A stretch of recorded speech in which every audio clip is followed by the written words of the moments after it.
يعني العبقرية المصرية ما كانتش بس في النحت والتحنيط، دي كمان كانت في فهم عقلية اللص وطريقة تفكيره.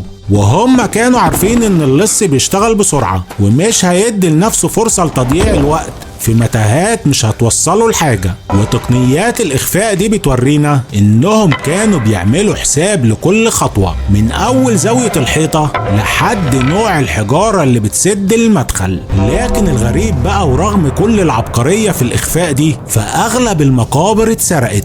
وده بيخلينا نسأل سؤال مهم، وهو هل اللصوص زمان كانوا منظمين أكتر من الدولة نفسها؟ لأن إزاي قدروا يخترقوا كل العبقرية الهندسية دي ويسيبوا مقبرة توت عنخ آمون بس هي اللي شبه سليمة؟ حاجة تحير فعلا، ولسه لحد النهاردة الباحثين والخبراء بيحاولوا يلاقوا إجابات أكيدة.